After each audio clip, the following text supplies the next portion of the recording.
प्रभु यसु मसीह के मिठे और प्यारे नाम दे विच मैं तुहाडा सारिਆਂ ਦਾ स्वागत करदा। ਅਸੀਂ ਇਹਨਾਂ ਦਿਨਾਂ ਦੇ ਵਿੱਚ प्रभु के वचन ਦੇ ਵਿੱਚੋਂ मत्ती ਦਾ 5ਵਾਂ ਭਾਵ लगातार सिखते आ रहे हैं और पहाड़ी उपदेश ਦੇ ਵਿੱਚ प्रभु ने बड़ियां प्यारियां चीज़ां सिखाइयां चैप्टर 5, 6, 7 ਦੇ ਵਿੱਚ और इस ਦੇ ਵਿੱਚ उसने ब्लैसिंग्स दित्तियां हैगियां कि धन वो लोग हैं ਜਿਹੜੇ ਦੀਨ ਹਨ ਉਹ ਪਰਮੇਸ਼ਰ ਦੀ ਪ੍ਰਤਿਗਿਆ ਅਨੁਸਾਰ ਅਸੀਸ ਪ੍ਰਾਪਤ ਕਰਨਗੇ। ਧਨ ਉਹ ਲੋਕ ਹਨ ਜਿਹੜੇ ਸੱਚਾਈ ਦੇ ਭੁੱਖੇ ਤੇ ਤਿਹਾਏ ਹਨ, ਪਰਮੇਸ਼ਰ ਉਹਨਾਂ ਨੂੰ ਤ੍ਰਿਪਤ ਕਰੇਗਾ। ਧਨ ਉਹ ਲੋਕ ਹਨ ਜਿਹੜੇ ਦਇਆਵਾਨ ਹਨ, ਪਰਮੇਸ਼ਰ ਉਹਨਾਂ ਉੱਤੇ ਦਇਆ ਕਰੇਗਾ। ਧਨ ਉਹ ਲੋਕ ਹਨ ਜਿਨ੍ਹਾਂ ਦੇ ਮਨ ਪਵਿੱਤਰ ਹਨ, ਉਹ ਪਰਮੇਸ਼ਰ ਦੇ ਦਰਸ਼ਨ ਕਰਨਗੇ। ਧਨ ਉਹ ਲੋਕ ਹਨ ਜਿਹੜੇ ਦੂਜਿਆਂ ਦੇ ਵਿੱਚ ਸ਼ਾਂਤੀ ਕਰਵਾਉਂਦੇ ਹਨ, ਉਹ ਪਰਮੇਸ਼ਰ ਦੀ ਸੰਤਾਨ ਅਖਵਾਉਣਗੇ। ਔਰ ਧਨ ਉਹ ਲੋਕ ਹਨ ਜਿਹੜੇ ਸੱਤ ਦੇ ਕਾਰਨ ਸਤਾਏ ਜਾਂਦੇ ਹਨ, ਉਹ ਸਵਰਗ ਦੇ ਰਾਜ ਦੇ ਭਾਗੀ ਹੋਣਗੇ।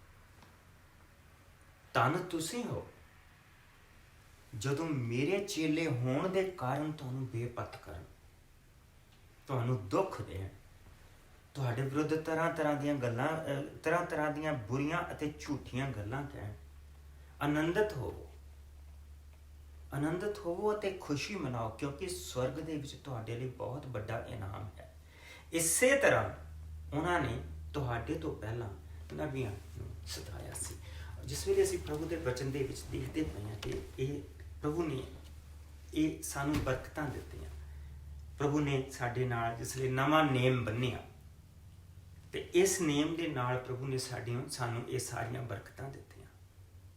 ਔਰ ਇਹਨਾਂ ਬਰਕਤਾਂ ਦੇ ਵਿੱਚ ਅਸੀਂ ਇਹ ਦੇਖਦੇ ਪਏ ਹਾਂ ਕਿ ਪ੍ਰਭੂ ਨੇ ਕਿੰਨਾ ਕੁਛ ਆਪਣੇ ਬੱਚਿਆਂ ਦੇ ਲਈ ਲੁਕੋਇਆ ਹੈ, ਕਿੰਨਾ ਕੁਛ ਉਸਨੇ ਆਪਣੇ ਬੱਚਿਆਂ ਦੇ ਲਈ ਰੱਖਿਆ ਹੈ। ਇਹ ਹਰ ਇੱਕ ਚੀਜ਼ ਦੇ ਵਿੱਚ ਜੇ ਭਲਾਈ ਵੀ ਕਰਦੇ ਹਾਂ ਤਾਂ ਉਸ ਦੇ ਵਿੱਚ ਵੀ ਭਲਾਈ ਹੈ, ਜੇ ਸਾਡੇ ਨਾਲ ਬੁਰਾਈ ਵੀ ਹੁੰਦੀ ਹੈ ਤਾਂ ਉਸ ਦੇ ਵਿੱਚ ਵੀ ਪਰਮੇਸ਼ਰ ਦੀ ਭਲਾਈ ਹੈ। ਅੱਜ ਅਸੀਂ ਇਹ ਆਖਰੀ ਦੋ ਆਇਤਾਂ ਨੂੰ ਲਵਾਂਗੇ ਕਿ ਧਨ ਉਹ ਲੋਕ ਹਨ ਜਿਹੜੇ ਸੱਤ ਦੇ ਕਾਰਨ ਸਤਾਏ ਜਾਂਦੇ ਹਨ, ਉਹ ਸਵਰਗ ਦੇ ਰਾਜ ਦੇ ਭਾਗੀ ਹੋਣਗੇ। ਧਨ ਉਹ ਲੋਕ ਹਨ ਜਦੋਂ ਮੇਰੇ ਚੇਲੇ ਹੋਣ ਦੇ ਕਾਰਨ ਲੋਕ ਤੁਹਾਨੂੰ ਬੇਪਤ ਕਰਨ, ਤੁਹਾਨੂੰ ਦੁੱਖ ਦੇਣ, ਤੁਹਾਡੇ ਵਿਰੁੱਧ ਤਰ੍ਹਾਂ ਦੀਆਂ ਬੁਰੀਆਂ ਅਤੇ ਝੂਠੀਆਂ ਗੱਲਾਂ ਕਹਿਣ। ਆਨੰਦਿਤ ਹੋਵੋ, ਖੁਸ਼ੀ ਮਨਾਓ, ਕਿਉਂਕਿ ਸਵਰਗ ਦੇ ਵਿੱਚ ਤੁਹਾਡੇ ਲਈ ਬਹੁਤ ਵੱਡਾ ਇਨਾਮ ਹੈ। ਇਸੇ ਤਰ੍ਹਾਂ ਉਹਨਾਂ ਨੇ ਤੁਹਾਡੇ ਤੋਂ ਪਹਿਲਾਂ ਨਬੀਆਂ ਨੂੰ ਸਤਾਇਆ ਸੀ। ਅਸੀਂ ਇੱਕ ਨਵੇਂ ਨਿਯਮ ਦੇ ਵਿੱਚ ਹੀ ਚੇਲਿਆਂ ਦੇ ਕਰਤੱਵ ਦੇ 6ਵੇਂ ਭਾਵ ਦੇ ਵਿੱਚ ਜਾ ਕੇ ਅਸੀਂ ਇਸ ਚੀਜ਼ ਨੂੰ ਪੂਰਾ ਹੁੰਦਾ ਦੇਖਾਂਗੇ ਜੋ ਪ੍ਰਭੂ ਯਿਸੂ ਮਸੀਹ ਨੇ ਕਹੀ। ਕਿਉਂਕਿ ਸਾਡੇ ਪ੍ਰਭੂ ਯਿਸੂ ਮਸੀਹ ਦੇ ਮੂੰਹ ਦੇ ਵਿੱਚੋਂ ਜਿਹੜੀ ਚੀਜ਼ ਨਿਕਲੀ ਆ ਉਸ ਹਰ ਇੱਕ ਗੱਲ ਦਾ ਇੱਕ ਅਰਥ ਹੁੰਦਾ, ਇੱਕ ਮਤਲਬ ਹੁੰਦਾ। ਸੋ ਜਿਸ ਲਈ ਅਸੀਂ 6ਵੇਂ ਭਾਵ ਦੇ ਵਿੱਚ ਆਉਂਦੇ ਹਾਂ ਤਾਂ ਪ੍ਰਭੂ ਦੇ ਇੱਥੇ ਇੱਕ ਸਤਿਫਨਸ ਨਾਮ ਦੇ ਚੇਲੇ ਨੂੰ ਮਿਲਦੇ ਹਾਂ। ਔਰ 6ਵੇਂ ਚੈਪਟਰ ਦੇ ਅਸੀਂ ਸ਼ੁਰੂ ਦੇ ਵਿੱਚ ਇਹ ਦੇਖਦੇ ਹਾਂ ਕਿ ਉੱਥੇ ਝਗੜਾ ਹੋ ਰਿਹਾ ਇਸ ਚੀਜ਼ ਦਾ ਕਿ ਖਾਣਾ ਕਿਸ ਤਰ੍ਹਾਂ ਵੰਡਿਆ ਜਾਵੇ। ਇੱਕ ਦਲ ਕਹਿ ਰਿਹਾ, ਯਹੂਦੀ ਕਹਿ ਰਹੇ ਆ ਤੁਸੀਂ ਯਹੂਦੀਆਂ ਨੂੰ ਖਾਣਾ ਜ਼ਿਆਦਾ ਦੇਈ ਜਾਂਦੇ ਆ, ਸਾਡੀਆਂ ਵਿਧਵਾਵਾਂ ਨੂੰ ਖਾਣਾ ਘੱਟ ਮਿਲਦਾ। ਸੋ ਪ੍ਰਭੂ ਦੇ ਲੋਕਾਂ ਨੇ ਇਹ ਸਲਾਹ ਦਿੱਤੀ ਕਿ ਆਪਣੇ ਵਿੱਚੋਂ ਤੁਸੀਂ 7 ਲੋਕ ਚੁਣ ਲਓ ਜਿਹੜੇ ਸਾਰੇ ਖਾਣੇ ਦਾ ਪ੍ਰਬੰਧ ਕਰਨ। ਔਰ ਫਿਰ ਅਸੀਂ ਜਿਸ ਤਰ੍ਹਾਂ ਜਿਹੜਾ ਕੰਮ ਸਾਨੂੰ ਦਿੱਤਾ ਗਿਆ, ਪ੍ਰਭੂ ਦੇ ਪ੍ਰਚਾਰ ਦਾ ਜਿਹੜਾ ਕੰਮ ਸਾਨੂੰ ਦਿੱਤਾ ਗਿਆ, ਅਸੀਂ ਉਹ ਲਗਾਤਾਰ ਕਰਦੇ ਰਹਾਂਗੇ। ਸੋ ਉਹਨਾਂ ਨੇ ਜਿਸ ਵੇਲੇ ਅਸੀਂ 6ਵੇਂ ਭਾਵ ਦੀ 5ਵੀਂ ਆਇਤ ਦੇ ਵਿੱਚ ਆਉਂਦੇ ਹਾਂ ਤੇ ਉਹਨਾਂ ਦੀ ਇਹ ਗੱਲ ਮੰਨੀ ਗਈ। ਇਹ ਗੱਲ ਸਾਰੀ ਸੰਗਤ ਨੂੰ ਚੰਗੀ ਲੱਗੀ ਅਤੇ ਉਹਨਾਂ ਨੇ ਸਤਿਫਨਸ ਨਾਂ ਦਾ ਇੱਕ ਆਦਮੀ ਜਿਹੜਾ ਵਿਸ਼ਵਾਸ ਅਤੇ ਪਵਿੱਤਰ ਆਤਮਾ ਦੇ ਨਾਲ ਭਰਪੂਰ ਸੀ ਅਤੇ ਫਿਲਿਪ, ਪੁਰਖਸ, ਨਿਕਨੋਰ, ਤੀਮੋਨ, ਪਰਮਨਾਸ ਅਤੇ ਅੰਤਕਿਆ ਦਾ ਰਹਿਣ ਵਾਲਾ ਨਿਕਲਾਉਸ ਜੋ ਇੱਕ ਨਵ ਯਹੂਦੀ ਸੀ ਨੂੰ ਚੁਣਿਆ ਅਤੇ ਪ੍ਰਮੁੱਖ ਚੇਲਿਆਂ ਦੇ ਸਾਹਮਣੇ ਪੇਸ਼ ਕੀਤਾ। ਪ੍ਰਮੁੱਖ ਚੇਲਿਆਂ ਨੇ ਪ੍ਰਾਰਥਨਾ ਕਰਕੇ ਉਹਨਾਂ ਉੱਤੇ ਹੱਥ ਰੱਖ ਕੇ ਉਹਨਾਂ ਨੂੰ ਨਿਯੁਕਤ ਕਰ ਦਿੱਤਾ।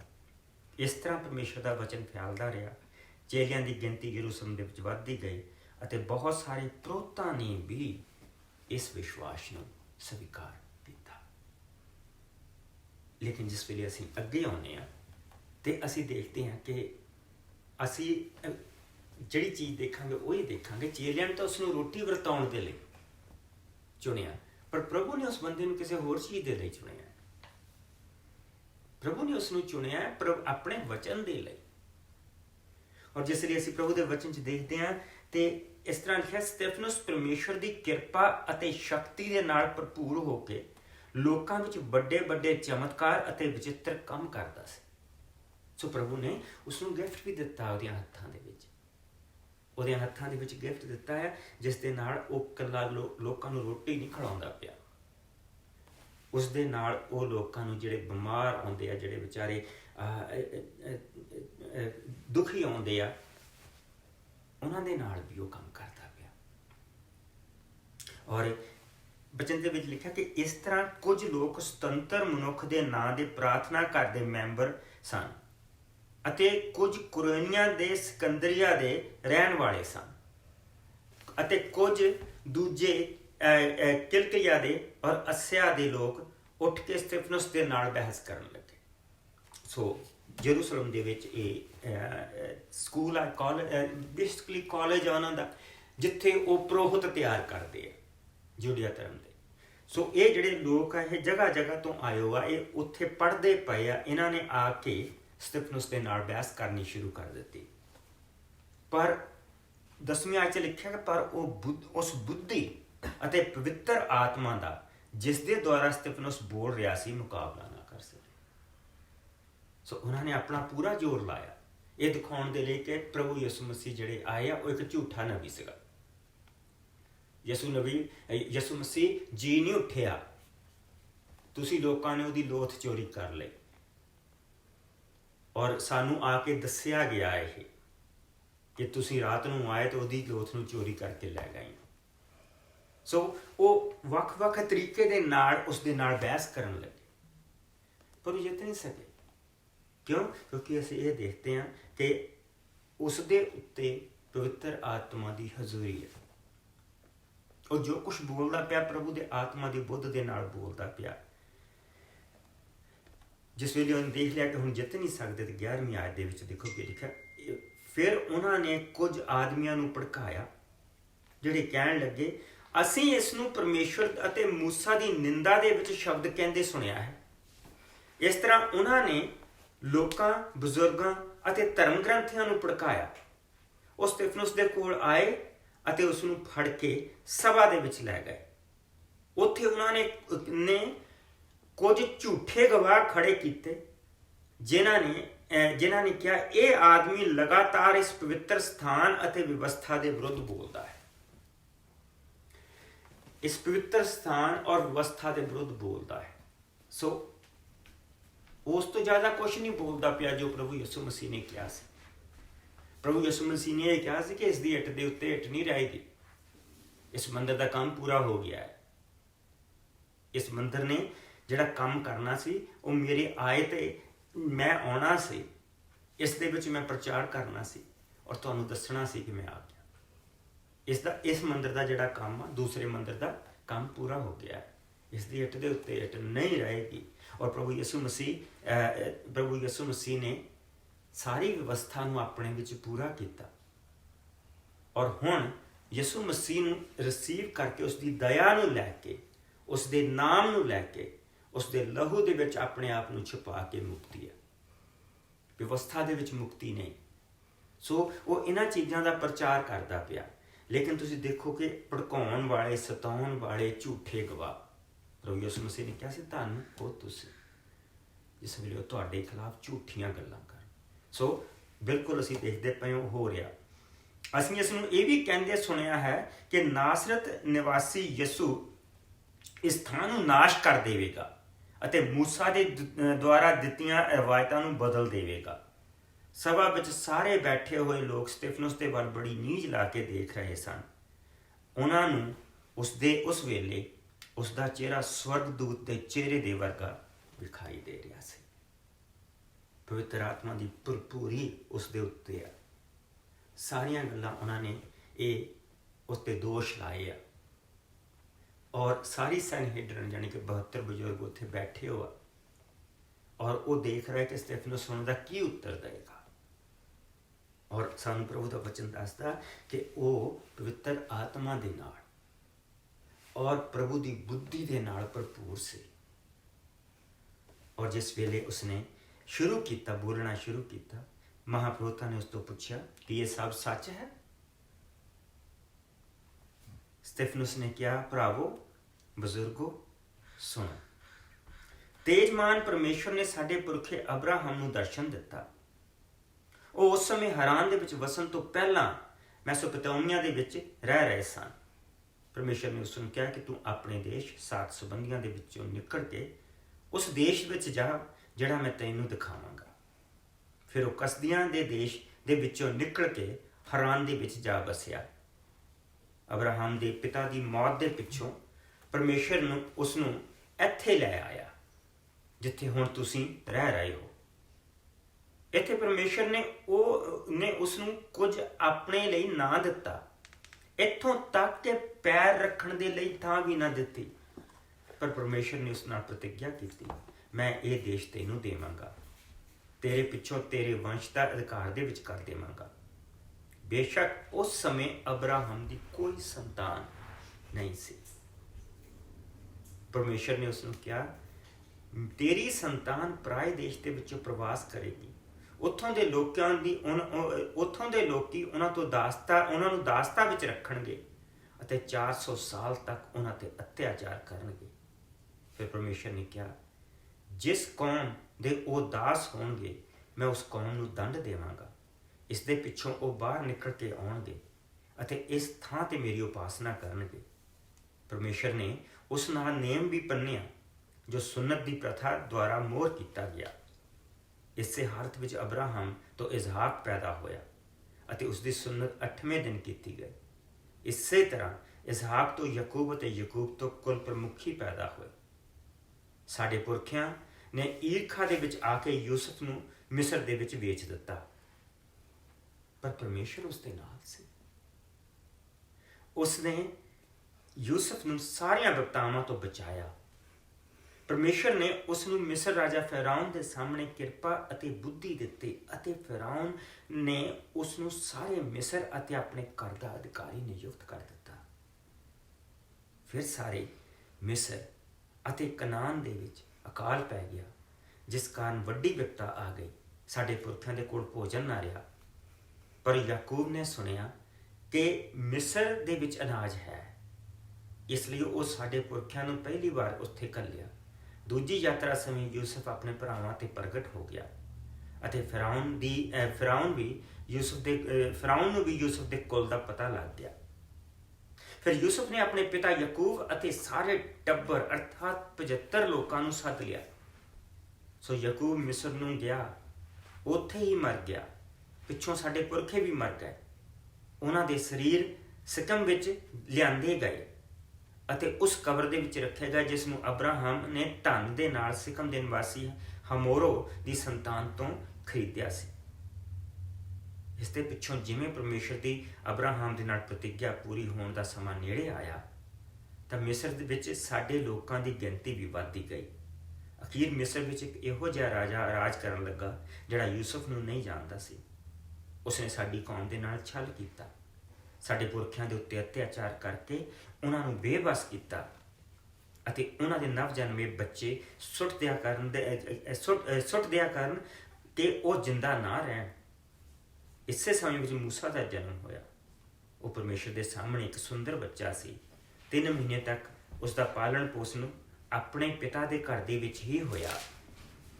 ਔਰ ਫਿਰ ਜਦੋਂ ਉਹ ਸੁੱਟਿਆ ਗਿਆ ਤਾਂ ਫਿਰੌਨ ਦੀ ਪੁੱਤਰੀ ਨੇ ਉਸ ਨੂੰ ਗੋਦ ਲੈ ਲਿਆ ਔਰ ਪੁੱਤਰ ਕਰਕੇ ਉਸ ਦੀ ਪਾਲਣਾ ਕੀਤੀ। ਫਿਰ ਮੂਸਾ ਮਿਸਰੀਆਂ ਦੇ ਰਾਹੀਂ ਵਿੱਦਿਆ ਦਿੱਤੀ ਗਈ ਅਤੇ ਸ਼ਬਦਾਂ ਅਤੇ ਕੰਮਾਂ ਵਿੱਚ ਸ਼ਕਤੀਸ਼ਾਲੀ ਨਿਕਲਿਆ।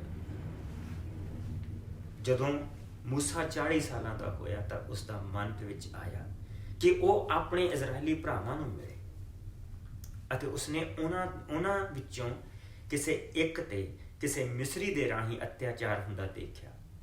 ਮੂਸਾ ਨੇ ਉਸ ਦਾ ਬਚਾਓ ਕੀਤਾ, ਮਿਸਰੀ ਨੂੰ ਮਾਰ ਕੇ ਪੀੜਤ ਦਾ ਬਦਲਾ ਲਿਆ। ਉਸ ਦਾ ਵਿਚਾਰ ਸੀ ਕਿ ਉਸਦੇ ਭਰਾ ਸਮਝ ਜਾਣਗੇ ਕਿ ਪਰਮੇਸ਼ਰ ਨੇ ਉਸਦੇ ਦੁਆਰਾ ਉਹਨਾਂ ਨੂੰ ਮੁਕਤ ਕਰੇਗਾ, ਪਰ ਉਹ ਨਾ ਸਮਝੇ। ਦੂਜੇ ਦਿਨ ਜਦੋਂ ਉਹਨਾਂ ਵਿੱਚੋਂ ਦੋ ਆਪੋ ਵਿੱਚ ਲੜਦਿਆਂ ਦੇਖਿਆ ਤਾਂ ਉਹ ਉਹਨਾਂ ਦਾ ਸਮਝੌਤਾ ਕਰਾਉਣ ਤੇ ਸ਼ਾਂਤੀ ਸਥਾਪਿਤ ਕਰਨ ਦੀ ਕੋਸ਼ਿਸ਼ ਕਰਦੇ ਹੋਏ ਮੂਸਾ ਨੇ ਕਿਹਾ, ਮਿੱਤਰੋ, ਤੁਸੀਂ ਤਾਂ ਭਰਾ ਹੋ, ਇੱਕ ਦੂਜੇ ਨਾਲ ਬੁਰਾ ਵਰਤਾਓ ਕਿਉਂ ਕਰਦੇ ਹੋ? ਇਸ ਤੇ ਜੋ ਗੁਆਂਢੀ ਦੇ ਨਾਲ ਬੁਰਾ ਵਰਤਾਵ ਕਰ ਰਿਹਾ ਸੀ ਮੂਸਾ ਨੂੰ ਇੱਕ ਪਾਸੇ ਧੱਕਾ ਦਿੰਦੇ ਹੋਏ ਕਿਹਾ, ਤੈਨੂੰ ਕਿਸ ਨੇ ਸਾਡੇ ਤੇ ਅਧਿਕਾਰੀ ਅਤੇ ਜੱਜ ਨਿਯੁਕਤ ਕੀਤਾ ਹੈ? ਕੱਲ ਜਿਸ ਤਰ੍ਹਾਂ ਤੂੰ ਮਿਸਰੀ ਨੂੰ ਜਾਨੋਂ ਮਾਰਿਆ, ਕੀ ਤੂੰ ਸਾਨੂੰ ਵੀ ਮਾਰਨਾ ਚਾਹੁੰਦਾ ਹੈ? ਇਹ ਗੱਲ ਸੁਣ ਕੇ ਮੂਸਾ ਉੱਥੋਂ ਫਰਾਰ ਹੋ ਗਿਆ ਅਤੇ ਮਿਦਿਆਨ ਦੇਸ਼ ਦੇ ਪ੍ਰਵਾਸੀ ਬਣ ਕੇ ਰਹਿਣ ਲੱਗਾ ਅਤੇ ਉੱਥੇ ਉਸਦੇ 2 ਪੁੱਤਰ ਵੀ ਹੋਏ। ਜਦੋਂ 40 ਸਾਲ ਹੋ ਗਏ ਤੇ ਸੀਨੇ ਪਹਾੜ ਦੇ ਵਿਰਾਨੇ ਦੇ ਵਿੱਚ ਬਲਦੀ ਝਾੜੀ ਦੀ ਅੱਗ ਦੇ ਵਿੱਚ ਮੂਸਾ ਨੂੰ ਸਵਰਗਦੂਤ ਨੇ ਦਰਸ਼ਨ ਦਿੱਤੇ। ਇਹ ਨਜ਼ਾਰਾ ਦੇਖ ਕੇ ਮੂਸਾ ਹੈਰਾਨ ਰਹਿ ਗਿਆ ਅਤੇ ਜਦੋਂ ਦੇਖਣ ਦੇ ਲਈ ਲਾਗੇ ਗਿਆ ਤਾਂ ਉਸਨੇ ਪ੍ਰਭੂ ਨੇ ਉਸਨੂੰ ਆਵਾਜ਼ ਸੁਣਾਈ ਦਿੱਤੀ, ਮੈਂ ਤੇਰੇ ਪੁਰਖਿਆਂ ਦਾ ਪਰਮੇਸ਼ਰ ਹਾਂ, ਅਬਰਾਹਮ, ਇਸਹਾਕ ਅਤੇ ਯਾਕੂਬ ਦਾ ਪਰਮੇਸ਼ਰ। ਮੂਸਾ ਡਰ ਦੇ ਨਾਲ ਕੰਬਣ ਲੱਗਾ। ਉਸਦਾ ਉਸ ਪਾਸੇ ਵੇਖਣ ਦਾ ਹਿਆ ਨਾ ਪਿਆ। ਫਿਰ ਉਸਨੇ ਕਿਹਾ, ਆਪਣੇ ਪੈਰੋਂ ਜੁੱਤੀ ਲਾ, ਜਿਸ ਥਾਂ ਤੇ ਤੂੰ ਖੜਾ ਹੈ ਪਵਿੱਤਰ ਹੈ।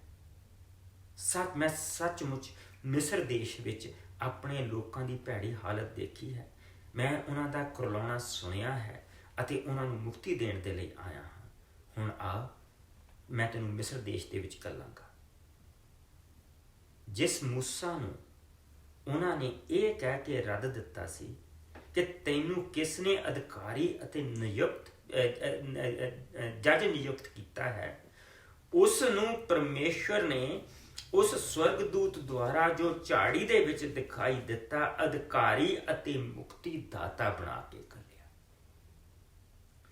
ਕਿੰਨੀ ਪ੍ਰਭੂ ਨੇ ਸ਼ਾਰਟ ਬੁੱਧੀ ਇਸ ਬੱਚੇ ਨੂੰ ਦਿੱਤੀ ਹੈ।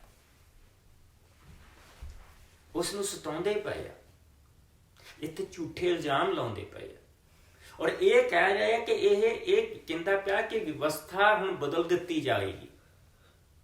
ਲੇਕਿਨ ਉਸਨੇ ਉਹ ਸਾਰੀ ਵਿਵਸਥਾ ਉਹਨਾਂ ਦੇ ਸਾਹਮਣੇ ਖੋਲ ਕੇ ਰੱਖ ਦਿੱਤੀ ਕਿ ਵਿਵਸਥਾ ਹੈ ਕੀ, ਕਿਹੜੀ ਵਿਵਸਥਾ ਦੀ ਤੁਸੀਂ ਗੱਲ ਕਰਦੇ ਪਏ? ਇਸ ਵਿਵਸਥਾ ਦੀ ਗੱਲ ਕਰਦੇ ਪਏ ਆ ਕਿ ਜਿਹੜੇ ਮੂਸਾ ਨੂੰ ਤੁਹਾਡਿਆਂ ਲੋਕਾਂ ਨੇ ਇਹ ਕਹਿ ਕੇ ਉਸ ਨੂੰ ਘੱਲ ਦਿੱਤਾ ਸੀ ਕਿ ਤੈਨੂੰ ਸਾਡੇ ਤੇ ਕਿਹਨੇ ਜੱਜ ਨਿਯੁਕਤ ਕੀਤਾ ਜਾਂ ਅਧਿਕਾਰੀ ਨਿਯੁਕਤ ਕੀਤਾ, ਪਰਮੇਸ਼ਰ ਨੇ ਉਸੇ ਮੂਸਾ ਨੂੰ ਮੁਕਤੀ ਦਾਤਾ ਬਣਾ ਕੇ ਉਹਨਾਂ ਦੇ ਕੋਲ ਘੱਲਿਆ। ਔਰ ਜਿਸ ਲਈ ਅਸੀਂ ਇਸ ਨੂੰ ਜਾਰੀ ਰੱਖਦੇ ਹਾਂ, ਦੇਖੋ, ਉਹ ਮਿਸਰ ਦੇਸ਼ ਦੇ ਵਿੱਚ ਲਾਲ ਸਾਗਰ ਵਿੱਚ ਵਿਰਾਨੇ ਦੇ ਵਿੱਚ 40 ਸਾਲਾਂ ਤੱਕ ਚਿੰਨ੍ਹ ਅਤੇ ਚਮਤਕਾਰ ਦਿਖਾ ਕੇ ਉਹਨਾਂ ਨੂੰ ਕੱਢ ਕੇ ਲਿਆਇਆ। ਇਹ ਉਹੀ ਮੂਸਾ ਹੈ ਜਿਸ ਨੇ ਇਜ਼ਰਾਈਲੀਆਂ ਨੂੰ ਕਿਹਾ, ਪਰਮੇਸ਼ਰ ਤੁਹਾਡੇ ਭਰਾਵਾਂ ਵਿੱਚੋਂ ਤੁਹਾਡੇ ਲਈ ਇੱਕ ਨਵੀਂ ਪੈਦਾ ਕਰੇਗਾ ਅਤੇ ਜਿਸ ਤਰ੍ਹਾਂ ਉਸਨੇ ਮੈਨੂੰ ਪੈਦਾ ਕੀਤਾ ਹੈ, ਇਹ ਉਹੀ ਜੋ ਵਿਰਾਨੇ ਦੇ ਵਿੱਚ ਇਜ਼ਰਾਈਲੀ ਲੋਕਾਂ ਦੀ ਮੰਡਲੀ ਵਿੱਚ ਸਾਡੇ ਪੁਰਖਿਆਂ ਦੇ ਨਾਲ ਸੀ ਅਤੇ ਸਵਰਗਦੂਤ ਦੇ ਨਾਲ ਜਿਸ ਨੇ ਸੀਨਾ ਪਹਾੜ ਤੇ ਗੱਲਾਂ ਕੀਤੀਆਂ ਸਨ, ਉਸ ਨੂੰ ਜਿੰਦਾ ਸ਼ੁਭ ਸਮਾਚਾਰ ਮਿਲਿਆ ਕਿ ਉਹ ਤੁਹਾਨੂੰ ਦੇਵੇ। ਔਰ ਜਿਸ ਵੇਲੇ ਅਸੀਂ ਇਹਨਾਂ ਸਾਰੀਆਂ ਹਿੱਸਿਆਂ ਨੂੰ ਦੇਖਦੇ ਪਏ ਹਾਂ, ਉਸਨੇ ਸਾਰੀ ਵਿਵਸਥਾ ਨੂੰ ਇਹਨਾਂ 40 ਆਇਤਾਂ ਦੇ ਵਿੱਚ ਬੰਨ੍ਹ ਕੇ ਉਹਨਾਂ ਦੇ ਮੂਹਰੇ ਰੱਖ ਦਿੱਤਾ ਔਰ ਉਹਨਾਂ ਨੂੰ ਦੱਸ ਦਿੱਤਾ ਕਿ ਇਹ ਵਿਵਸਥਾ ਆ ਤੁਹਾਡੀ, ਇਹ ਵਿਵਸਥਾ ਤੁਹਾਡੀ। ਔਰ ਜਿਸ ਵੇਲੇ ਅਸੀਂ ਇਸ ਦੇ ਵਿੱਚ ਜਾਰੀ ਰਹਿੰਦੇ ਹਾਂ ਪ੍ਰਭੂ ਦੇ ਵਚਨ ਦੇ ਵਿੱਚ, ਉਸਨੇ ਫਿਰ ਯਿਸੂ ਮਸੀਹ ਦੇ ਬਾਰੇ ਦੱਸਣਾ ਉਹਨਾਂ ਨੂੰ ਸ਼ੁਰੂ ਕੀਤਾ। ਕਹਿੰਦਾ, ਪਰ ਸਾਡੇ ਪੁਰਖਿਆਂ ਨੇ ਉਸ ਨੂੰ ਮੰਨਣਾ ਨਾ ਚਾਹਿਆ, ਇਸ ਲਈ ਉਸ ਨੂੰ ਰੱਦ ਦਿੱਤਾ ਕਿ ਆਪਣਾ ਮਨ ਫਿਰ ਮਿਸਰ ਦੇ ਵੱਲ ਲਾਇਆ। ਸੋ ਹਾਰੂਨ ਨੂੰ ਬੋਲੇ, ਸਾਡੇ ਲਈ ਇਹੋ ਜਿਹੇ ਦੇਵਤੇ ਬਣਾ ਜਿਹੜੇ ਸਾਡੇ ਅੱਗੇ ਚੱਲਣ, ਕਿਉਂਕਿ ਉਸ ਨਾਲ ਪਤਾ ਨਹੀਂ ਕੀ ਹੋਇਆ ਹੈ ਜੋ ਸਾਨੂੰ ਮਿਸਰ ਦੇ ਵਿੱਚੋਂ ਕੱਢ ਕੇ ਲਿਆਇਆ ਹੈ। ਉਹਨਾਂ ਦਿਨਾਂ ਦੇ ਵਿੱਚ ਉਹਨਾਂ ਨੇ ਇੱਕ ਸੋਨੇ ਦਾ ਬੱਚਾ ਬਣਾਇਆ ਅਤੇ ਉਸ ਦੀ ਮੂਰਤੀ ਦੇ ਸਾਹਮਣੇ ਬਲੀਦਾਨ ਚੜਾਏ ਅਤੇ ਆਪਣੀਆਂ ਹੱਥਾਂ ਦੀ ਕਿਰਤ ਦੇ ਲਈ ਖੁਸ਼ੀ ਮਨਾਉਣ ਲੱਗੇ। ਇਸ ਤੇ ਪਰਮੇਸ਼ਰ ਨੇ ਵੀ ਉਹਨਾਂ ਤੋਂ ਮੂੰਹ ਮੋੜ ਲਿਆ ਅਤੇ ਉਹਨਾਂ ਨੂੰ ਆਕਾਸ਼ ਦੀਆਂ ਸ਼ਕਤੀਆਂ ਤੇ ਪੂਜਣ ਵਾਸਤੇ ਦਿੱਤਾ। ਜਿਸ ਤਰ੍ਹਾਂ ਨਬੀਆਂ ਦੀ ਪੁਸਤਕ ਦੇ ਵਿੱਚ ਲਿਖਿਆ ਹੋਇਆ, ਹੇ ਇਜ਼ਰਾਈਲੀਓ, ਕੀ ਤੁਸੀਂ ਵਿਰਾਨੇ ਦੇ ਵਿੱਚ 40 ਸਾਲ ਤੱਕ ਮੈਨੂੰ ਬਲੀਦਾਨ ਤੇ ਭੇਟਾਂ ਚੜਾਈਆਂ? ਨਹੀਂ, ਤੁਸੀਂ ਤਾਂ ਮੋਲਕ ਦੇਵਤੇ ਦੇ ਤੰਬੂ ਅਤੇ ਆਪਣੇ ਰਿਫਾਨ ਦੇਵਤੇ ਦੇ ਤਾਰੇ ਨੂੰ ਅਤੇ ਅਰਥਾਤ ਉਹਨਾਂ ਮੂਰਤੀਆਂ ਨੂੰ ਜਿਹੜੀਆਂ ਤੁਸੀਂ ਪੂਜਣ ਦੇ ਵਾਸਤੇ ਬਣਾਈਆਂ ਸਨ ਆਪਣੇ ਨਾਲ ਲਈ ਫਿਰੇ। ਤੁਹਾਨੂੰ ਮੈਂ ਬਾਬਲ ਸ਼ਹਿਰ ਦੇ ਦੂਜੇ ਪਾਰ ਪ੍ਰਵਾਸ ਦੇਵਾਂਗਾ। ਸੋ ਜਿਸ ਵੇਲੇ ਅਸੀਂ ਪ੍ਰਭੂ ਦੇ ਵਚਨ ਦੇ ਵਿੱਚ ਦੇਖਦੇ ਪਏ ਹਾਂ, ਉਹਦੇ ਤੇ ਇਲਜ਼ਾਮ ਲਾ ਰਹੇ ਆ। ਉਹਨਾਂ ਨੂੰ ਇਹ ਦੱਸਦਾ ਪਿਆ ਕਿ ਸਾਡੇ ਪੁਰਖੇ ਸ਼ੁਰੂ ਤੋਂ ਹੀ ਵਿਵਸਥਾ ਨੂੰ ਨਹੀਂ ਮੰਨਦੇ ਪਏ। ਸਾਡੇ ਪੁਰਖੇ ਸ਼ੁਰੂ ਤੋਂ ਹੀ ਉਹਨਾਂ ਨੇ ਉਸੇ ਪਰਮੇਸ਼ਰ ਦਾ ਦਿੱਤਾ ਹੋਇਆ ਅੰਨ ਖਾਂਦੇ ਪਏ ਆ, ਪਾਣੀ ਪੀਂਦੇ ਪਏ ਆ, ਉਹਦੀ ਸੰਭਾਲ ਦੇ ਵਿੱਚ ਰਹਿੰਦੇ ਪਏ ਆ ਦਿਨ ਰਾਤ, ਫਿਰ ਵੀ ਉਹ ਉਸ ਪ੍ਰਭੂ ਨੂੰ ਨਹੀਂ ਮੰਨਦੇ ਪਏ। ਤੁਸੀਂ ਕਿਹੜੀ ਵਿਵਸਥਾ ਦੀ ਗੱਲ ਕਰਦੇ ਪਏ? ਤੁਸੀਂ ਕਿਹੜੇ ਧਰਮ ਦੀ ਗੱਲ ਕਰਦੇ ਪਏ? ਕਿਹੜੇ ਮੰਦਿਰ ਦੀ ਗੱਲ ਕਰਦੇ ਪਏ? ਔਰ ਵਚਨ 'ਚ ਦੱਸਿਆ ਕਿ ਪ੍ਰਭੂ ਨੇ ਉਸ ਨੂੰ ਕਿਹਾ ਕਿ ਮੈਂ ਤੁਹਾਨੂੰ ਵੀਰਾਨੇ ਦੇ ਵਿੱਚ ਕਰ ਲੂੰਗਾ, ਤੁਹਾਨੂੰ ਮੈਂ ਹੁਣ ਬਾਬਲ ਦੇ ਸ਼ਹਿਰ ਦੇ ਵਿੱਚ ਕਰ ਲੂੰਗਾ। 70 ਸਾਲ ਦੀ ਗੁਲਾਮੀ ਹੁਣ ਤੁਸੀਂ ਕਰੋਗੇ। ਕਿਹੜਿਆਂ ਪਾਪਾਂ ਦੇ ਕਰਕੇ? ਮੁਲਕ ਦੇਵਤੇ ਦੇ ਮੂਹਰੇ ਤੁਸੀਂ ਆਪਣੇ ਬੱਚਿਆਂ ਦੀਆਂ ਬਲੀਆਂ ਦਿੱਤੀਆਂ ਔਰ ਇਸੇ ਤਰ੍ਹਾਂ ਬਾਕੀ ਦੇਵਤਿਆਂ ਨੂੰ ਤੁਸੀਂ ਮੰਨਿਆ। ਸੋ ਕਿਸ ਵਿਵਸਥਾ ਦੀ ਗੱਲ ਕਰਦੇ? ਕਿਸ ਧਰਮ ਦੀ ਤੁਸੀਂ ਗੱਲ ਕਰਦੇ ਪਏ? ਸਾਖੀ ਦਾ ਤੰਬੂ ਵੀਰਾਨੇ ਵਿੱਚ ਸਾਡੇ ਪੁਰਖਿਆਂ ਦੇ ਨਾਲ ਸੀ। ਇਹ ਪਰਮੇਸ਼ਰ ਦੇ ਮੂਸਾ ਦੇ ਦੱਸੇ ਢਾਂਚੇ ਅਨੁਸਾਰ ਬਣਾਇਆ ਗਿਆ ਸੀ। ਜਿਸ ਤਰ੍ਹਾਂ ਦਾ ਢਾਂਚਾ ਮੂਸਾ ਨੇ ਦੇਖਿਆ, ਉਸੇ ਤੰਬੂ ਨੂੰ ਸਾਡੇ ਪੁਰਖਿਆਂ ਨੇ ਅਗਲੇ ਬਜ਼ੁਰਗਾਂ ਤੋਂ ਪ੍ਰਾਪਤ ਕਰਕੇ ਯਸੂਆ ਦੀ ਅਗਵਾਈ ਦੇ ਵਿੱਚ ਲਿਆਂਦਾ, ਜਦੋਂ ਕੌਮਾਂ ਦਾ ਅਧਿਕਾਰ ਕੀਤਾ, ਜਿਨ੍ਹਾਂ ਨੂੰ ਪਰਮੇਸ਼ਰ ਸਾਡੇ ਪੁਰਖਿਆਂ ਦੇ ਸਾਹਮਣੇ ਖੰਡੇੜ ਦਿੱਤਾ ਸੀ ਅਤੇ ਦਾਊਦ ਦੇ ਸਮੇਂ ਤੱਕ ਰਿਹਾ। ਉਸਨੇ ਉਸ ਉੱਤੇ ਪਰਮੇਸ਼ਰ ਦੀ ਕਿਰਪਾ ਸੀ ਅਤੇ ਯਾਕੂਬ ਦੇ ਪਰਮੇਸ਼ਰ ਦੇ ਵਾਸਤੇ ਘਰ ਬਣਾਉਣ ਦੀ ਆਗਿਆ ਮੰਗੀ। ਬੇਸ਼ੱਕ ਇਹ ਸੁਲੇਮਾਨ ਸੀ ਜਿਸ ਨੇ ਘਰ ਬਣਾਇਆ, ਪਰ ਪਰਮ ਪ੍ਰਧਾਨ ਪਰਮੇਸ਼ਰ ਹੱਥਾਂ ਦੇ ਬਣਾਏ ਘਰਾਂ ਦੇ ਵਿੱਚ ਨਹੀਂ ਰਹਿੰਦਾ, ਜਿਸ ਤਰ੍ਹਾਂ ਨਬੀ ਕਹਿੰਦਾ ਹੈ। ਸੋ ਹੁਣ ਤੁਸੀਂ ਪਹਿਲਾਂ ਉਹਨਾਂ ਨੇ ਵਿਵਸਥਾ ਦੀ ਗੱਲ ਕੀਤੀ, ਜਦੋਂ ਪ੍ਰਭੂ ਯਿਸੂ ਮਸੀਹ ਨੇ ਕਿਹਾ ਸੀ ਨਾ ਕਿ ਜਿਸ ਵੇਲੇ ਇਹ ਪਹਿਲਾਂ ਸੋਚ ਕੇ ਨਾ ਜਾਇਓ ਕਿ ਕੀ ਜਵਾਬ ਦੇਣਾ, ਇਹ ਸੋਚ ਕੇ ਨਾ ਜਾਇਓ ਕਿ ਸਾਨੂੰ ਕੀ ਪੁੱਛਣਗੇ ਤਾਂ ਉਸ ਦੇ ਜਵਾਬ ਦੇ ਵਿੱਚ ਅਸੀਂ ਕੀ ਕਹਿਣਾ। ਤਿਆਰੀ ਕਰਕੇ ਨਾ ਜਾਇਓ, ਵਚਨ ਪੜ੍ਹ ਕੇ ਜਾਇਓ, ਪਰ ਤਿਆਰੀ ਕਰਕੇ ਨਾ ਜਾਇਓ। ਪ੍ਰਭੂ ਤੁਹਾਨੂੰ ਬਿਲਕੁਲ ਸਹੀ ਸਮੇਂ ਤੇ ਸਹੀ ਚੀਜ਼ਾਂ ਦੱਸੇਗਾ। ਇੱਥੇ ਇਹ ਨਹੀਂ ਕਿ ਸਤੇਫਨਸ ਨੂੰ ਪ੍ਰਭੂ ਨੇ ਇਹ ਵਚਨ ਆਉਂਦੇ ਨਹੀਂਗੇ। ਸਤੇਫਨਸ ਨੂੰ ਆਪਣੇ ਅਬਰਾਹਮ ਦੇ ਆਪਣਾ ਜਿਹੜਾ ਉਹਨਾਂ ਦਾ ਖਾਨਦਾਨ ਹੈ ਉਸ ਦੀ ਕਥਾ ਪਤਾ ਨਹੀਂ, ਉਸਨੂੰ ਸਭ ਕੁਛ ਪਤਾ ਹੈ, ਲੇਕਿਨ ਸਹੀ ਸਮੇਂ ਤੇ ਪਵਿੱਤਰ ਆਤਮਾ ਨੇ ਉਸਨੂੰ ਇਹ ਯਾਦ ਕਰਾਇਆ ਕਿ ਇਹਨਾਂ ਨੂੰ ਇਹ ਹਿੱਸਾ ਦੱਸ। ਸੋ ਉਸਨੇ ਸਾਰੀ ਵਿਵਸਥਾ ਖੋਲ ਕੇ ਉਹਨਾਂ ਦੇ ਮੂਹਰੇ ਰੱਖਤੀ। ਇਹ ਤੁਹਾਡੀ ਵਿਵਸਥਾ? ਤੁਹਾਡੇ ਬਜ਼ੁਰਗਾਂ ਨੇ ਵਿਵਸਥਾ ਨਹੀਂ ਮੰਨੀ। ਹੁਣ ਤੁਹਾਡੀ ਮੰਦਿਰ ਦੀ ਗੱਲ ਤੁਸੀਂ ਕਰਦੇ ਪਏ। ਮੰਦਿਰ ਸਾਡੇ ਪੁਰਖਿਆਂ ਨੂੰ ਉਸਨੇ ਪ੍ਰਭੂ ਪਰਮੇਸ਼ਰ ਨੇ ਉਸਨੇ ਇਹਦਾ ਸਾਰਾ ਡਿਜ਼ਾਈਨ ਉਸਨੂੰ ਦਿੱਤਾ ਸੀ ਕਿਸ ਤਰ੍ਹਾਂ ਬਣਾਉਣਾ, ਔਰ ਉਹ ਜਿੰਨੀ ਦੇਰ ਤੱਕ ਉਜਾੜ 'ਚ ਰਹੇ ਆ ਉੱਥੇ ਲੈ ਕੇ ਫਿਰਦੇ ਰਹੇ ਆ। ਜਿਸ ਵੇਲੇ ਉਹ ਇੱਥੇ ਆ ਗਏ ਆ, ਇੱਥੇ ਲੈ ਕੇ ਆ ਕੇ ਉਹ ਫੇਰ ਪ੍ਰਭੂ ਦੇ ਵਚਨ ਦੇ ਵਿੱਚ, ਜਿਸ ਵੇਲੇ ਉਹ ਇੱਥੇ ਆ ਗਏ ਆ, ਇੱਥੇ ਆ ਕੇ ਉਹ ਫੇਰ ਉਸੇ ਤੰਬੂ ਦੇ ਵਿੱਚ ਪ੍ਰਭੂ ਦੀ ਯਾਚਨਾ ਕਰਦੇ ਰਹੇ, ਪ੍ਰਭੂ ਦੇ ਅੱਗੇ ਮੰਨਤਾਂ ਮੰਨਦੇ ਰਹੇ। ਔਰ ਫਿਰ ਸੁਲੇਮਾਨ ਨੇ ਮੰਦਿਰ ਬਣਾਇਆ। ਪਰ ਪ੍ਰਭੂ ਹੱਥਾਂ ਦੀਆਂ ਬਣਾਈਆਂ ਚੀਜ਼ਾਂ ਦੇ ਵਿੱਚ ਨਹੀਂ ਰਹਿੰਦਾ। ਨਬੀ ਦੇ ਰਾਹੀਂ ਉਸਨੇ ਕਿਹਾ, ਪ੍ਰਭੂ ਕਹਿੰਦਾ ਹੈ, ਸਵਰਗ ਮੇਰਾ ਸਿੰਘਾਸਨ ਹੈ, ਧਰਤੀ ਮੇਰੇ ਚਰਨਾਂ ਦੀ ਚੌਂਕੀ। ਤੁਸੀਂ ਮੇਰੇ ਲਈ ਕਿਸ ਤਰ੍ਹਾਂ ਦਾ ਘਰ ਬਣਾਓਗੇ, ਜਾਂ ਮੇਰੇ ਆਰਾਮ ਕਰਨ ਦੀ ਥਾਂ ਕਿੱਥੇ ਹੋਵੇਗੀ? ਕੀ ਇਹ ਸਭ ਮੇਰੇ ਹੱਥਾਂ ਦੀਆਂ ਰਚਨਾਵਾਂ ਨਹੀਂ ਹੈ? ਸੋ ਦੇਖੋ, ਜਿਹੜਾ ਉਹਨਾਂ ਨੇ ਇਲਜ਼ਾਮ ਲਾਇਆ, ਜਿਹੜਾ ਉਹਨਾਂ ਨੇ ਉਸ ਦੇ ਉੱਤੇ 2 ਇਲਜ਼ਾਮ ਲਾਏ ਆ, ਇਹ ਮੰਦਿਰ ਦੇ ਖਿਲਾਫ ਬੋਲਦਾ ਪਿਆ। ਦੂਸਰਾ ਉਹਦੇ ਉੱਤੇ ਇਲਜ਼ਾਮ ਲਾਇਆ ਕਿ ਇਹ ਸਾਡੀ ਵਿਵਸਥਾ ਦੇ, ਮੂਸਾ ਦੀ ਵਿਵਸਥਾ ਦੇ ਖਿਲਾਫ ਬੋਲਦਾ ਪਿਆ।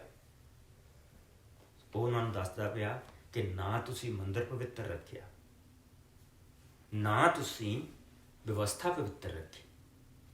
ਤੁਸੀਂ ਕਿਹੜੀ ਵਿਵਸਥਾ ਦਾ ਮੇਰੇ ਤੇ ਇਲਜ਼ਾਮ ਲਾਉਣੇ ਪਏ?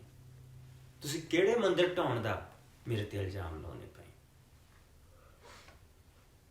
ਉਸਨੇ ਕਿਹਾ 51 ਆਇਤ ਦੇ ਵਿੱਚ ਦੇਖੋ ਉਸਨੂੰ ਪ੍ਰਭੂ ਨੇ ਕਿਸ ਤਰ੍ਹਾਂ ਦਾ ਸ਼ਬਦ ਦਿੱਤਾ।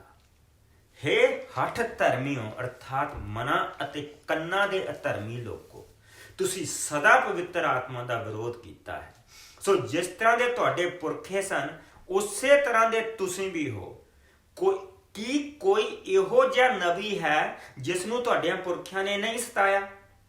ਉਹਨਾਂ ਨੇ ਧਰਮੀ ਮਨੁੱਖ ਦੇ ਆਉਣ ਬਾਰੇ ਅਗੰਮੀ ਵਾਕ ਕਰਨ ਵਾਲਿਆਂ ਨੂੰ ਕਤਲ ਕੀਤਾ ਸੀ ਅਤੇ ਉਸ ਦੇ ਨਾਲ ਵਿਸ਼ਵਾਸਘਾਤ ਕੀਤਾ ਅਤੇ ਉਸ ਨੂੰ ਮਾਰ ਦਿੱਤਾ।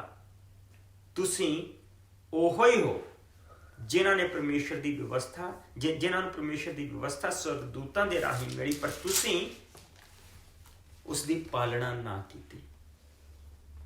ਜਦੋਂ ਉਹਨਾਂ ਨੇ ਇਹ ਗੱਲਾਂ ਸੁਣੀਆਂ ਉਹ ਗੁੱਸੇ ਦੇ ਨਾਲ ਭਰ ਗਏ। ਕੀ ਉਸਨੇ ਦੱਸਿਆ? ਉਸਨੇ ਸੱਤ ਸੁਣਾਇਆ। ਧੰਨ ਉਹ ਲੋਕ ਹਨ ਜਿਹੜੇ ਸੱਤ ਦੇ ਕਾਰਨ ਸਤਾਏ ਜਾਂਦੇ ਔਰ ਉਹਨਾਂ ਤੇ ਝੂਠੇ ਇਲਜ਼ਾਮ ਲਾਏ ਜਾਂਦੇ ਆ ਔਰ ਉਹਨਾਂ ਨੂੰ ਵੱਧ ਘੱਟ ਗੱਲਾਂ ਕੀਤੀਆਂ ਜਾਂਦੀਆਂ। ਉਸਨੇ ਸਾਰਾ ਸੱਤ ਸੁਣਾ ਕੇ ਉਹਨਾਂ ਦੇ ਮੂਹਰੇ ਰੱਖ ਦਿੱਤਾ। ਕੋਈ ਨਬੀ ਹੈ ਜਿਨ੍ਹਾਂ ਨੂੰ ਤੁਹਾਡੇ ਬਜ਼ੁਰਗਾਂ ਨੇ ਨਹੀਂ ਮਾਰਿਆ? ਕੋਈ ਨਬੀ ਹੈ ਜਿਨ੍ਹਾਂ ਨੂੰ ਤੁਹਾਡੇ ਬਜ਼ੁਰਗਾਂ ਨੇ ਨਹੀਂ ਸਤਾਇਆ? ਔਰ ਉਹ ਇਹ ਸਾਰੀਆਂ ਗੱਲਾਂ ਸੁਣ ਕੇ ਜਦੋਂ ਉਹਨਾਂ ਨੇ ਇਹ ਗੱਲਾਂ ਸੁਣੀਆਂ ਤਾਂ ਉਹਨਾਂ ਦੇ ਦਿਲ ਗੁੱਸੇ ਨਾਲ ਭਰ ਗਏ ਤੇ ਸਤਿਫਨਸ ਦੇ ਉੱਤੇ ਦੰਦ ਪੀਣ ਲੱਗੇ।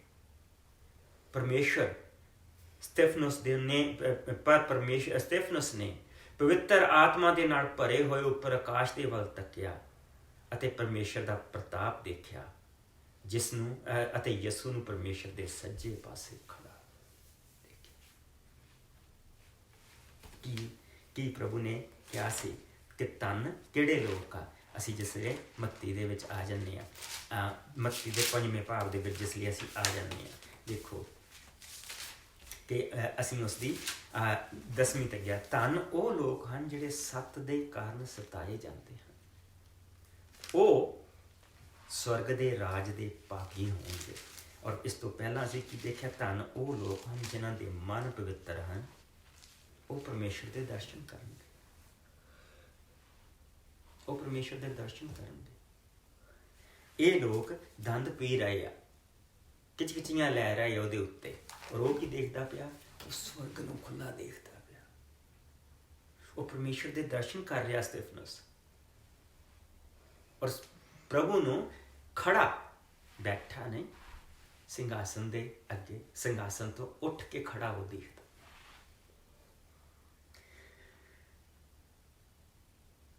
ਪਰ ਸਤਿਫਨਸ ਨੇ ਪਵਿੱਤਰ ਆਤਮਾ ਦੇ ਨਾਲ ਭਰੇ ਹੋਏ ਉੱਪਰ ਆਕਾਸ਼ ਦੇ ਵੱਲ ਤੱਕਿਆ ਅਤੇ ਪਰਮੇਸ਼ਰ ਦਾ ਪ੍ਰਤਾਪ ਦੇਖਿਆ ਅਤੇ ਯਿਸੂ ਨੂੰ ਪਰਮੇਸ਼ਰ ਦੇ ਸੱਜੇ ਪਾਸੇ ਖੜਾ ਦੇਖਿਆ। ਉਸਨੇ ਕਿਹਾ, ਦੇਖੋ ਮੈਂ ਸਵਰਗ ਨੂੰ ਖੁੱਲਿਆ ਅਤੇ ਮਨੁੱਖ ਦੇ ਪੁੱਤਰ ਨੂੰ ਪਰਮੇਸ਼ਰ ਦੇ ਸੱਜੇ ਹੱਥ ਖੜਾ ਦੇਖ ਰਿਹਾ ਹਾਂ। ਇਸ ਤੇ ਲੋਕਾਂ ਨੇ ਉੱਚੀ ਆਵਾਜ਼ ਦੇ ਨਾਲ ਚੀਕਦੇ ਹੋਏ ਆਪਣੇ ਕੰਨ ਬੰਦ ਕਰ ਲਏ ਅਤੇ ਸਾਰੇ ਇਕੱਠੇ ਹੋ ਕੇ ਸਤਿਫਨਸ ਤੇ ਟੁੱਟ ਪਏ। ਕਿ ਪ੍ਰਭੂ ਨੇ, ਜਿਹੜੇ ਪ੍ਰਭੂ ਯਿਸੂ ਮਸੀਹ ਨੇ ਯਹੂਦੀਆਂ ਦੇ ਨਾਲ ਗੱਲ ਕਰਦੇ ਪਏ ਸੀ, ਲੀਡਰਾਂ ਦੇ ਨਾਲ ਗੱਲ ਕਰਦੇ ਪਏ ਸੀ, ਉਸਨੇ ਇਹੋ ਹੀ ਕਿਹਾ ਸੀ ਨਾ ਕਿ ਤੁਸੀਂ ਮੈਨੂੰ ਪਰਮੇਸ਼ਰ ਦੇ ਸੱਜੇ ਹੱਥ ਬੈਠਾ ਦੇਖੋਗੇ, ਮਨੁੱਖ ਦੇ ਪੁੱਤਰ ਨੂੰ। ਔਰ ਬਿਲਕੁਲ ਸਤਿਫਨਸ ਪਹਿਲਾ ਇਨਸਾਨ ਹੈ ਜੋ ਇਹ ਚੀਜ਼ ਨੂੰ ਦੇਖਦਾ ਪਿਆ। ਇਹ ਨਜ਼ਾਰਾ ਇਸ ਤੋਂ ਪਹਿਲਾਂ ਸਿਰਫ ਇੱਕ ਬੰਦੇ ਨੇ ਦੇਖਿਆ, ਦਾਨੀਅਲ ਨੇ। ਉਹ ਨਜ਼ਾਰਾ ਪ੍ਰਭੂ ਉਸ ਨੂੰ ਦਿਖਾ ਰਿਹਾ। ਕਿਉਂ? ਸੱਤ ਦੇ ਕਾਰਨ ਸਤਾਇਆ ਜਾ ਰਿਹਾ, ਸੱਤ ਦਾ ਪ੍ਰਚਾਰ ਕਰਦਾ ਪਿਆ, ਸੱਤ ਦੇ ਕਾਰਨ ਉਸ ਦੇ ਉੱਤੇ ਇਲਜ਼ਾਮ ਲੱਗਦੇ ਪਏ ਔਰ ਉਸ ਨੂੰ ਬੁਰੀਆਂ ਭਲੀਆਂ ਚੀਜ਼ਾਂ ਕਹੀਆਂ ਜਾ ਰਹੀਆਂ, ਝੂਠੇ ਗਵਾਹ ਲਿਆ ਕੇ ਖੜੇ ਕੀਤੇ ਜਾ ਰਹੇ ਔਰ ਝੂਠੇ ਗਵਾਹ ਉਹਨਾਂ ਦੇ ਨਾਲ ਖੜੇ, ਝੂਠੀਆਂ ਅਫਵਾਹਾਂ ਉਹਨਾਂ ਦੇ ਨਾਲ ਖੜੀਆਂ। ਪਰ ਉਹਦੇ ਨਾਲ ਕੌਣ ਖੜਾ? ਜਿਸਨੇ ਕਿਹਾ ਮੈਂ ਹੀ ਸੱਚ, ਮੈਂ ਹੀ ਰਾਹ, ਮੈਂ ਹੀ ਜ਼ਿੰਦਗੀ। ਔਰ ਦੇਖੋ ਇਸ ਤੇ ਲੋਕਾਂ ਨੇ ਉੱਚੀ ਆਵਾਜ਼ ਨਾਲ ਚੀਕਦੇ ਹੋਏ ਆਪਣੇ ਕੰਨ ਬੰਦ ਕਰ ਲਏ, ਸਾਰੇ ਇਕੱਠੇ ਹੋ ਕੇ ਸਿਰਫ ਉਸ ਤੇ ਟੁੱਟ ਪਏ ਅਤੇ ਉਹ ਉਸ ਨੂੰ ਸ਼ਹਿਰ ਤੋਂ ਬਾਹਰ ਖਿੱਚ ਕੇ ਲੈ ਗਏ। ਉਸਨੇ ਪਥਰਾਓ ਕਰਨ ਲੱਗੇ। ਗਵਾਹਾਂ ਨੇ ਆਪਣੇ ਕੱਪੜੇ ਸਾਊਲ ਨਾਂ ਦੇ ਇੱਕ ਜਵਾਨ ਦੇ ਰਾਖੀ ਦੇ ਵਿੱਚ ਰੱਖ ਦਿੱਤੇ। ਉਹ ਸਤਿਫਨਸ ਨੂੰ ਪਥਰਾਓ ਕਰਦੇ ਰਹੇ, ਪਰ ਉਸਨੇ ਪ੍ਰਾਰਥਨਾ ਕੀਤੀ, ਪ੍ਰਭੂ ਯਿਸੂ ਮੇਰੀ ਆਤਮਾ ਨੂੰ ਸਵੀਕਾਰ ਕਰ।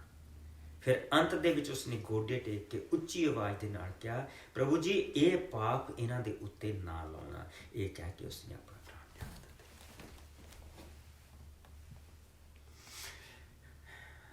ਸਾਰੇ ਵਚਨ ਦੇ ਵਿੱਚ ਦੋ ਜਾਣਿਆਂ ਨੇ ਇਹ ਚੀਜ਼ ਕਹੀ, ਪ੍ਰਭੂ ਯਿਸੂ ਨੇ ਔਰ ਸਤਿਫਨਸ ਨੇ। ਉਹਨਾਂ ਦੀਆਂ ਅੱਖਾਂ ਦੇ ਸਾਹਮਣੇ ਪ੍ਰਭੂ ਨੇ ਇੱਕ ਹੋਰ ਉਦਾਹਰਨ ਰੱਖ ਦਿੱਤੀ ਕਿ ਪ੍ਰਭੂ ਨੇ ਇਹਨਾਂ ਯਹੂਦੀਆਂ ਨੂੰ ਕਿਹਾ ਸੀਗਾ ਕਿ ਤੁਸੀਂ ਮੈਨੂੰ ਪਰਮੇਸ਼ਰ ਦੇ ਸੱਜੇ ਹੱਥ ਬੈਠਾ ਦੇਖੋਗੇ। ਔਰ ਸਤੇਫਨਸ ਨੇ ਉਹਨਾਂ ਨੂੰ ਉਹੋ ਹੀ ਚੀਜ਼ ਦੱਸੀ ਕਿ ਮੈਂ ਉਸ ਪਰਮੇਸ਼ਰ ਦੇ ਸੱਜੇ ਹੱਥ ਦੇਖ ਰਹੀ। ਪਰ ਉਹ ਜਿਹੜੇ ਆਪਣੇ ਧਰਮਾਂ ਦਾ, ਆਪਣੀਆਂ ਵਿਵਸਥਾਵਾਂ ਦਾ ਔਰ ਆਪਣੀਆਂ ਮੰਦਰਾਂ ਦਾ ਮਾਣ ਕਰਦੇ ਪਏ ਆ, ਉਹਨਾਂ ਨੂੰ ਕੁਛ ਨਹੀਂ ਦਿਖਾਈ ਦੇ ਰਿਹਾ। ਤਾਂ ਉਹ ਧੰਨ ਆ ਜਿਹੜਾ ਆਪਣੇ ਪ੍ਰਭੂ ਦੇ ਉੱਤੇ ਵਿਸ਼ਵਾਸ ਕਰਦਾ ਪਿਆ। ਉਹ ਧੰਨ ਆ ਜਿਹੜਾ ਉਹ ਸਾਰੀਆਂ ਅਫਗਾਹਾਂ ਔਰ ਝੂਠੀਆਂ ਗੱਲਾਂ ਸਹਿ ਰਿਹਾ ਔਰ ਉਸ ਨੂੰ ਇੱਕ ਨਬੀ ਦੀ ਮੌਤ ਮਿਲਦੀ ਪਈ ਹੈ। ਇਸੇ ਤਰ੍ਹਾਂ ਉਹਨਾਂ ਨੇ ਪਹਿਲਾਂ ਨਬੀਆਂ ਨੂੰ ਮਾਰਿਆ ਸੀ ਔਰ ਉਸ ਨੂੰ ਇੱਕ ਨਬੀ ਦੀ ਜਗ੍ਹਾ ਮਿਲਦੀ ਪਈ ਇੱਥੇ। ਕਿੰਨੀ ਗੁੱਡ ਕੰਪਨੀ ਦੇ ਵਿੱਚ ਉਹ ਆ ਗਿਆ। ਕਿੱਦਾਂ ਦਿਆਂ ਲੋਕਾਂ ਦੇ ਵਿੱਚ ਉਸ ਨੂੰ ਪ੍ਰਭੂ ਦੇ ਘਰ ਦੇ ਵਿੱਚ ਜਾ ਕੇ ਜਗ੍ਹਾ ਮਿਲੀ। ਯਸਾਇਆ ਵਰਗੇ ਨਬੀ, ਜਰਮਾਇਆ ਵਰਗੇ ਨਬੀ, ਦਾਨੀਅਲ ਵਰਗੇ ਨਬੀ। ਔਰ ਅੰਤ ਦੇ ਵਿੱਚ ਉਸਨੇ ਗੋਡੇ ਟੇਕ ਕੇ ਕਿਹਾ ਕਿ ਬਾਪ, ਇਹਨਾਂ ਨੂੰ ਉਹਦੇ ਉੱਤੇ ਇਹ ਗੁਨਾਹ ਨਾ ਲਾਈ, ਇਹਨਾਂ ਨੂੰ ਮਾਫ ਕਰੀ। ਕਿਉਂ ਇਹ ਚੀਜ਼ ਕਹਿ ਸਕਿਆ? ਕਿਉਂਕਿ ਉਸ ਨੂੰ ਪਤਾ ਸੀ ਕਿ ਮੈਂ ਸੱਤ ਦੇ ਕਾਰਨ ਸਤਾਇਆ ਜਾ ਰਿਹਾ। ਉਸ ਨੂੰ ਪਤਾ ਕਿ ਸੱਤ ਦੇ ਕਾਰਨ ਮੇਰੇ ਤੇ ਝੂਠੇ ਇਲਜ਼ਾਮ ਲੱਗ ਰਹੇ, ਸੱਤ ਦੇ ਕਾਰਨ ਇਹ ਲੋਕ ਮੈਨੂੰ ਮਾਰਦੇ ਪਏ। ਇਸ ਕਰਕੇ ਪ੍ਰਭੂ ਨੇ ਵੀ ਉਸ ਨੂੰ ਉਹ ਤਾਕਤ ਦੇ ਦਿੱਤੀ ਜੋ ਸੱਚਮੁੱਚ ਜਿਸ ਯਿਸੂ ਨੇ ਕਿਹਾ ਸੀ ਕਿ ਉਹ ਬਹੁਤਿਆਂ ਭਰਾਵਾਂ ਦੇ ਵਿੱਚ ਜੇਠਾ ਹੋਏਗਾ। ਤੇ ਪ੍ਰਭੂ ਨੇ ਬਿਲਕੁਲ ਉਸ ਦੇ ਰਾਹੀਂ ਸਾਨੂੰ ਇਹ ਚੀਜ਼ ਦਿਖਾ ਦਿੱਤੀ ਕਿ ਪ੍ਰਭੂ ਯਿਸੂ ਦਾ ਜਿੰਦਾ ਆਤਮਾ ਸਾਡੇ ਅੰਦਰ ਵਾਸ ਕਰਦਾ, ਸਾਡੇ ਅੰਦਰ ਵਾਸ ਕਰਦਾ। ਇਹ ਬੜਾ ਪਿਆਰਾ ਵਚਨ ਹੈ। ਪ੍ਰਭੂ ਦਾ ਸੱਤ ਦੱਸਦੇ ਰਹੋ, ਪ੍ਰਭੂ ਦਾ ਵਚਨ ਦੱਸਦੇ ਰਹੋ, ਕਿਉਂਕਿ ਜੇ ਉਹਦੇ ਨਾਲ ਦੁੱਖ ਵੀ ਮਿਲੇਗਾ ਤਾਂ ਉਹਦੇ ਵਿੱਚ ਵੀ ਬਰਕਤ ਆ। ਕਿਉਂਕਿ ਪ੍ਰਭੂ ਧੰਨ ਉਹਨਾਂ ਲੋਕਾਂ ਨੂੰ ਕਹਿੰਦਾ ਜਿਹੜੇ ਦੁੱਖ ਸਹਿ ਕੇ ਵੀ ਸੱਚ ਦੱਸਦੇ ਆ। ਪ੍ਰਭੂ ਤੁਹਾਨੂੰ ਸਭ ਨੂੰ ਬਰਕਤ ਦੇ ਔਰ ਤੁਹਾਨੂੰ ਸਭ ਨੂੰ ਵਰਤੇ। ਮਸੀਹ ਯਿਸੂ ਦੇ ਮਿੱਠੇ ਔਰ ਪਿਆਰੇ ਨਾਮ 'ਚ।